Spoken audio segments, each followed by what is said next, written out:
नमस्कार साथियों, good morning, जय हिंद। सबसे पहले हमारे गुजरात की सभी बहनों ने जो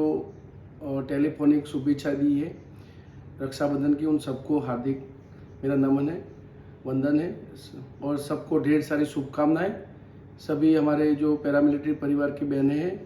उनको यश, कीर्ति, वैभव जो भी उनकी मनोकामना हो वो पूर्ण हो, ऐसी मैं दिल से ईश्वर से प्रार्थना करता हूँ। आज का एक अलग ही सब्जेक्ट है जो संगठन के लिए काम करते करते जो सामने बात आई है उसके लिए मैं गंभीर बात सभी हमारे परिवार के साथ शेयर करना चाह रहा हूँ। इस बात को आप जितना हो सके जितने भी हमारे परिवार है उन तक पहुँचाए जरूर, क्योंकि ये बात बहुत ही जरूरी है। सबसे ज़रूरी बात है आप सबकी लाइक, कमेंट, शेयर और कमेंट के आधार पर ही जो संगठन है वो आगे काम करता है। इसलिए मैं विशेष जोर देके प्रार्थना कर रहा हूँ, आप सबको काफ़ी जोर दे रहा हूँ इस बात पे कि आप जरूर कमेंट कीजिए, क्योंकि भारत के 12 लाख से ऊपर ऑन जॉब रिटायर्ड है और उससे भी ज़्यादा कई लाखों में कई हमारे पैरामिलिट्री सेवानिवृत्त जवान है, हमारे मार्टियर्स परिवार है। तो सभी से मेरा हाथ जोड़ के विनती है कि ये जो आज का सब्जेक्ट है बहुत ही गंभीर है। जो बात बोलने जा रहा हूँ उसमें हमारे CAPF के बारे में बात बोल रहा हूँ। आज जो हम हक की लड़ाई बोल रहे हैं कि हमें आर्मी जैसी सुविधाएं, सम्मान मिलना चाहिए, लेकिन यहाँ पर मैं आज बहुत ही गंभीरता से, क्योंकि जो अनुभव से मेरे को जो अनुभव जो मेरा है उसके चलते बात बता रहा हूँ कि गुजरात में BSF, CRPF, CISF, SSB, ITB, Assam rifle सभी परिवार के, जिसमें ज़्यादा हमारे CRPF के रिटायर्ड ऑन ड्यूटी वाले हैं, सेकंड नंबर पे BSF है, थर्ड नंबर पर SSB, फोर्थ नंबर पर CISF, 5 नंबर पर ITB और लास्ट में आसाम राइफल। इसी तरह हमारे परिवार की जो जनसंख्या स्ट्रेंथ है, यानी ये सभी गुजरात में जो बंदे हैं उसके कारण हमें सभी DG ऑफिस जाना पड़ता है। दिल्ली CGO कॉम्प्लेक्स हो या RK पुरम, आसाम राइफल का शिलोंग है, लेकिन मेन है जो बाकी 5 जो फोर्स है उनके लिए हम लोग जो बात सामने निकल के आई है, जो देखा है कि एक छोटी सी चीज यहाँ पर आपको शेयर कर रहा हूँ कि अभी शॉर्ट टाइम में जो हुआ हम सबके सामने कि CPC जो KBKP जो कैंटीन है उसमें 50% GST माफ सरकार ने जो फैसला किया उसका हम सराहना करते हैं। लेकिन जो विशेष बात यहाँ पर बोल रहा हूँ कि गुजरात में जब हमने संगठन के माध्यम से सभी जगह सभी के डिस्ट्रिक्ट वाइज फॉर्म लिए तो एक ही फॉर्म BSF का, CISF का, SSB का, ITB का, सभी का फॉर्म एक टाइप का, लेकिन CRPF का हटके है। यहाँ पर सभी का फोटो पर्सनल देना है, जो आदेश मिला हमें कैंटीन अधिकारी द्वारा कि आपको एक फोटो देना है, पर्सनल देना है, बिना वर्दी के, कैप वेप लगाए बगैर देना है और उसके साथ आपका PPO, पेंशन आइडेंटिटी कार्ड, आधार कार्ड देना है। साथ में जो CRPF है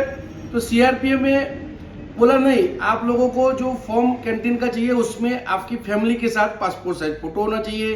फिर एक डिक्लेरेशन फॉर्म जो इंग्लिश में उसका हिंदी में ट्रांसलेट करके एक अलग से दिया है। उसके बाद सेकंड में उनका PPO copy, Aadhaar card, pension identity card, PAN card भी लिया है, उन सब में उनका हस्ताक्षर हो और साथ में उनकी धर्म पत्नी का भी आधार कार्ड और पैन कार्ड लिया जा रहा है। यानी यहाँ पर कई चीजों में मेरे को ऐसा लग रहा कि जब CAPF एक है तो हम लोग तो ऑलरेडी मांग कर रहे हैं कि हमें आर्मी जैसी सुविधा, सम्मान, हमारे साथ सौतेला व्यवहार हो रहा है, लेकिन मेरे को कहीं ना कहीं ये बात खटकने लगी है कि जो सौतेला व्यवहार है वो आर्मी को तो बाद में, जो CAPF हम खुद परिवार है, पैरामिलिट्री परिवार है, उनके अंडर में ही हमारे साथ एक दूसरे के साथ भेदभाव की नीति है। यहाँ गुजरात की बात करें तो BSF में अंदर लिकर इशू है, लेकिन साइड में जो CRPF है, SSB है, ITB है, उन सबको वंचित रखा गया है।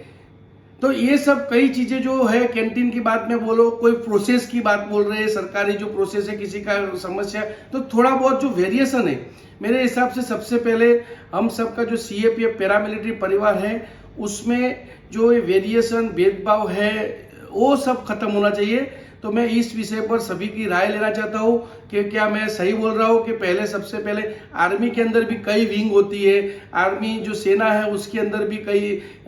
इन्फेंट्री अलग होती है, सिग्नल कॉर्प्स अलग होता है, मेडिकल कॉर्प्स अलग होता है, इंजीनियर कॉर्प्स अलग होता है, इसी तरह अलग अलग शाखाएं बनी है, लेकिन वो है किसके अंडर में? सीधा एक ही उनका डीजी है। तो उसी की बात ही हमारे जितने भी 6 फोर्स है उनके भी इसमें ऐसा होना चाहिए, बदलाव आना चाहिए कि भाई उनका भी एक ही हमारा डीजी हो और ये सभी जो शाखा है उनका हैंडल करे और उसके रूल रेगुलेशन नीति नियम जो भी बने वो कॉमन बने। बेशक उनकी ड्यूटी है, वैसे भी डेप्यूटेशन में सब लोग कहीं ना कहीं पुलिस में अन्य सभी विभाग में जाते, तो उसी की बात ही अगर नियम एक हो और इनका अदली बदली होता रहे, तो मैं इस सब्जेक्ट पर आज जो बात कही है उसमें मैं सभी हमारे पैरामिलिट्री परिवार से विनती को आप जरूर इस सब्जेक्ट पे कमेंट कीजिए, क्या इसमें क्या बदलाव होना चाहिए, क्या हमारे जो चैनल है उसमें जो आईजी और डीजी जो हमारे हैं वो भी आईपीएस आते हैं, समय ज्यादा समय रहते हैं, 2-1.5 साल रहते हैं, फिर वापस पुलिस प्रशासन में जाते थे, पुलिस में से आते हैं, तो जो कहीं ना कहीं हमें ऐसे लग रहा है कि जो हमारी बात है प्रॉपर, यानी मंत्री और मंत्रालय और जो पैरामिलिट्री फोर्स है उसके बीच में जो बड़ी गैप है,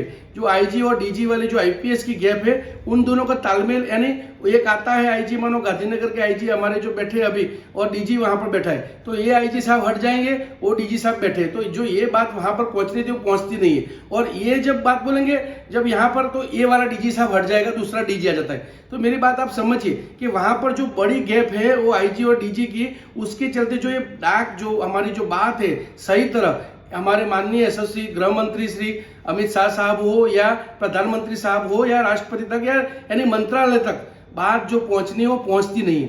तो जरूर दोस्तों, साथियों, आपका कमेंट, लाइक, शेयर बहुत जरूरी है। इस विषय पर, सब्जेक्ट पर जरूर आपकी कमेंट, लाइक, शेयर कीजिए। इसके चलते शायद ये सोशल मीडिया प्लेटफॉर्म के चलते आईजी, डीआईजी जो भी रैंक बनी है अधिकारी के चलते वहां पर बात पहुंचे ना पहुंचे, लेकिन आप सब जो आज ये सोशल मीडिया के माध्यम से, अगर सरकार चाहे, सरकार के जो भी उनके कार्यकर्ता है वो हमारे बीच में ही है, उनके पास ये वीडियो जाएगा तो जरूर ये बात हमारे माननीय यशस्वी प्रधानमंत्री नरेंद्र मोदी साहब तक पहुंच जाएगी और इसका जल्द से जल्द निवारण होगा, उसका मैं पूर्ण विश्वास दिलाता हूँ। जय हिंद, जय भारत।